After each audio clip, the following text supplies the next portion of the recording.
జీవితంలో మోసం చేసే వాళ్ళని ఎలా గుర్తుపట్టాలంటే, ఇక్కడ మనం చూద్దాం. మన వెంటే ఉంటూ మనల్ని వెన్ను పొడిచే వాళ్ళని ఎలా గుర్తుపట్టాలి అంటే, అందుకనే భయపడుతూ కూర్చుంటే బతకలేము.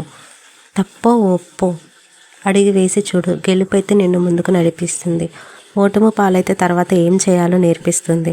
కానీ ఏమిటంటే, మనం మోసం చేసే వాళ్ళు ఎలా ఉంటారంటే, మనం గెలిచే వరకు మన కథ కూడా ఎవరికి అవసరం లేదనమాట. ఎవరు వినిపించుకోరు, విన్నట్టు ఉంటారు కానీ దాన్ని ఎవరు పట్టించుకోరు. నీ కథ ఎవరికైనా చెప్పాలనే వినాలన్నా ముందు నువ్వు గెలవాలి. ఎందుకంటే అవతల వాడికి ఒక అలుసుగా ఉంటుంది. మనల్ని మోసం చేస్తూ మనల్ని పొడుస్తుంటే ఇప్పుడు మన గురించి ప్రాక్టికల్గా చెప్పాలంటే మనతో వాళ్ళు మంచిగానే ఉంటారు.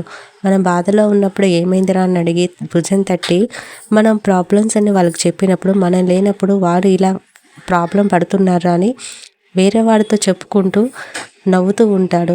సో ఎంత క్రూరంగా ఉంటుంది ఆ సిచ్యువేషన్ అనేది. తర్వాత వాడికి ఎలాగో తెలుస్తుందో మన సిచ్యువేషన్ తెలియదు. అవతల వాడికి కూడా మనం ఒక పర్సన్కి చెప్తే ఇంకొక పర్సన్కి తెలిసిపోతుంది. కానీ ఇక్కడ మనం పొడిచే వాళ్ళను మనం గుర్తించాలి. ఎలా గుర్తించాలో అనేది మనం నెక్స్ట్ వీడియోలో చూద్దాం. కానీ మనం ఎంత తెలివిగా ఈ జీవితాన్ని లీడ్ చేయగలిగితే అంత మంచిది. అందరినీ గుడ్డిగా నమ్మొద్దు అని ఎందుకు ఆ మాట ఊరికే రాదు. నీపై నిన్ను నువ్వు కూడా నమ్ముకోవద్దు. ఎందుకంటే నమ్మకం అనేది జీవితాన్ని పాతాళంలోనికి తీస్తుందన్నమాట. మనిషిని అసలే నమ్మొద్దు అంటారు. కానీ ఎవరిని నమ్మాలి, ఎవరిని నమ్మకూడదు అనేది ముందు తెలుసుకోవాలి.